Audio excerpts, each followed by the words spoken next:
Welcome to my kusina. Magluluto tayo ngayon ng shrimp with egg. So, ang shrimp po natin ay frozen. Yan, i-defrost ko po ito. Tapos, hihiwain ko ng bali 3 piraso. Yan, 1, 2. Hiwain ko ng 2. So, pagkatapos po nating, ma-defrost at mahiwa, i-marinate natin siya ng paminta, asin. And then, iluluto na natin. Babatiin natin yung itlog. So, let's go! So, yan po yung i-defrost natin.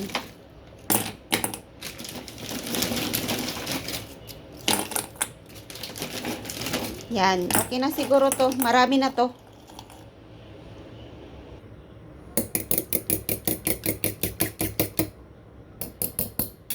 Kulang yung itlog natin. So, maglalagay pa tayo ng isa.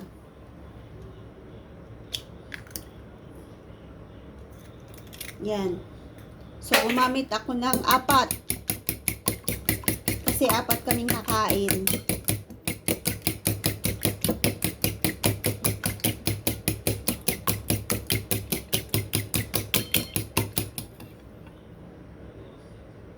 So, eto na rin po yung ating hipon. Na-defrost na natin yan.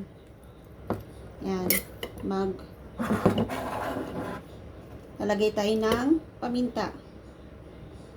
Pang-marinade natin. And konting asin. Kundi lang kasi mayroon ng may taste na yung pangalan nun, yung hipon. So, maglalagay din ako ng mantika. Ganyan po ako mag-marinade dito. Mantika. So, lalagyan ko rin siya ng konting cornstarch.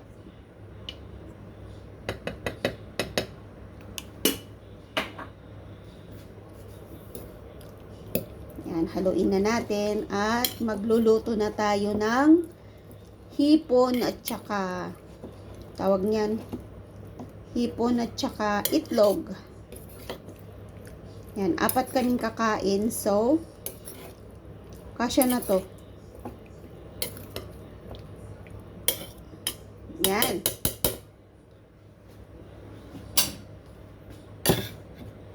Batiin pa natin yung ating itlog.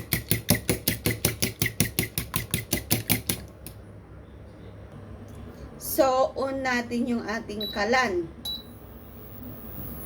At ipainit natin yung ating kalan. Kasi magpiprito tayo ng hipon. Ipiprito muna natin to.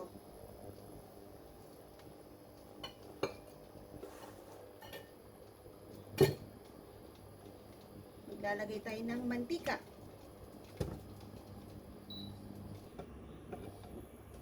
Hintayin nating uminit yung kawali kasi pag hindi mainit yung kawali, hindi naman siya didikit pero hindi siya magkukulay orange.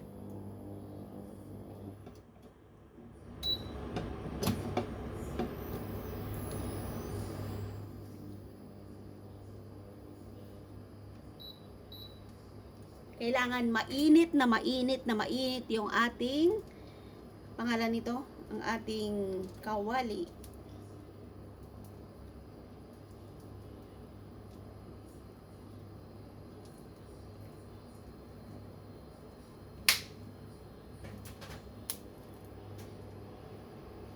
Tago na natin.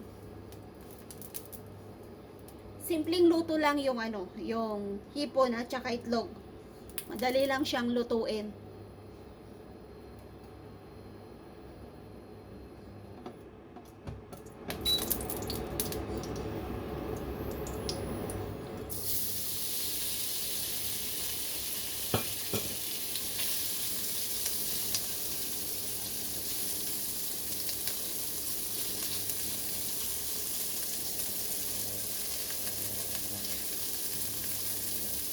Hindi ko siya hinahalo kaagad para maprito yung kabila. At kahit halo-haluin mo na, nagkulay orange na yung kabila niya. So, yun po yung tendency nung hindi mo paghalo. Ang bango, grabe ang bango ng hipon.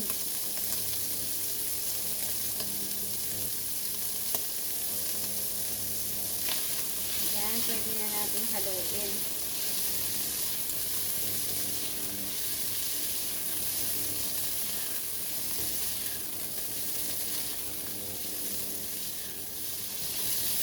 Yan, nakikita nyo, nagkulay orange na siya.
Ang bango, grabe.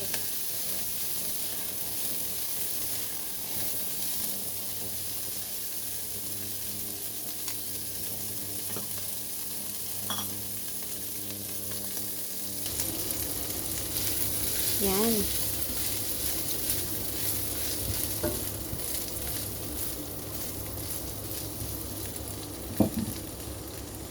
So, maglalagay na tayo ng itlog. Ready na yung ating hipon.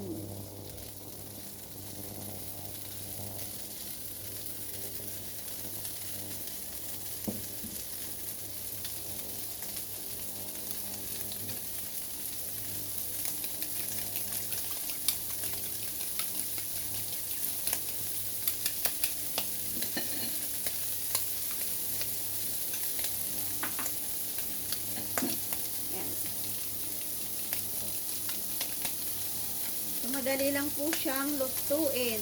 Lagyan na natin yung ating itlog.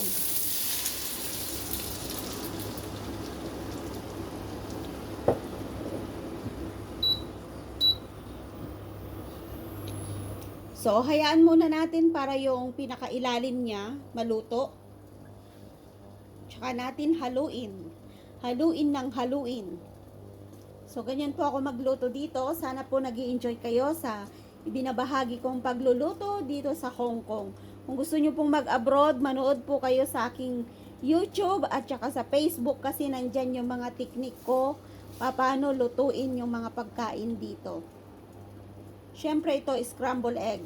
Haluin natin. Yan. Ayaw kasi nila yung torta.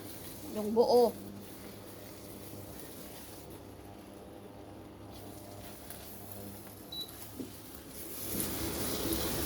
Gusto nila yung may sabaw-sabaw. So, inoff ko na po yung ating lutuan. Inoff ko na po yung kalan. Pero, continuous halo-halo pa rin para ma-juicy-juicy.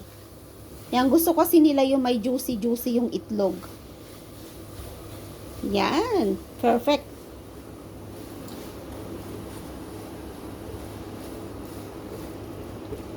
Haluin lang natin kasi baka may hindi naluto.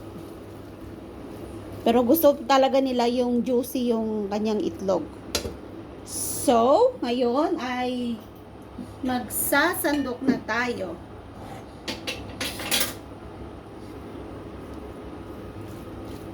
Dito ka na ilalagay. Yan. Sarap.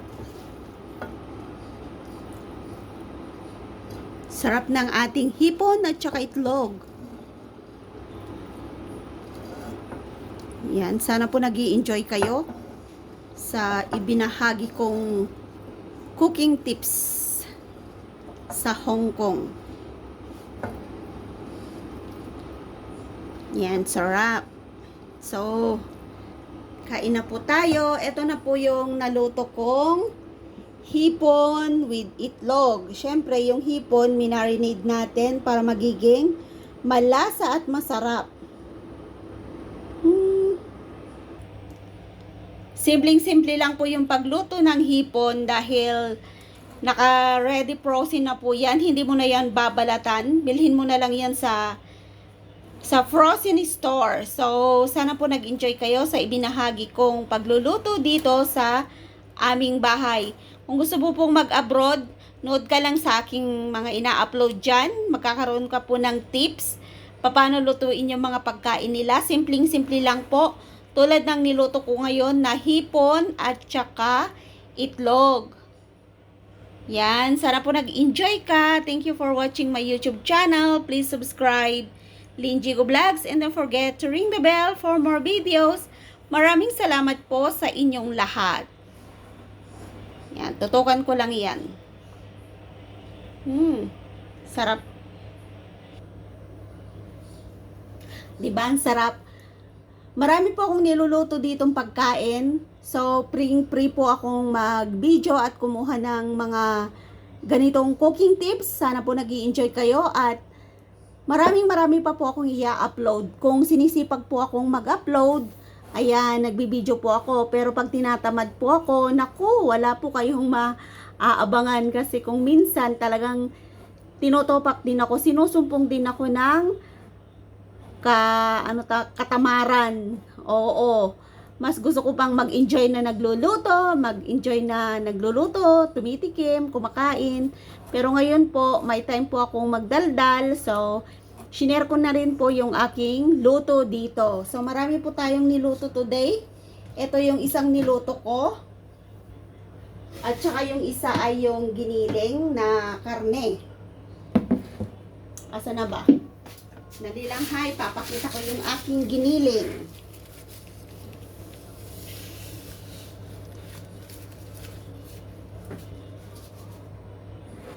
Ayan, ito po yung isa kong niluto today. Ang giniling na karne ng baboy. So, kung gusto nyo pong makita kung paano to niluto, i-upload ko rin po sa aking YouTube channel. So, abang-abang lang po kayo o kaya manood kayo, baka na-upload ko na. So, kalkalin nyo lang po yung mga luto ko dyan. Maraming recipe yung nandyan. So, nag-enjoy po akong kumuha ng video dito sa aking bahay. Bahay pala ni Amo. So, maraming salamat po sa inyong lahat.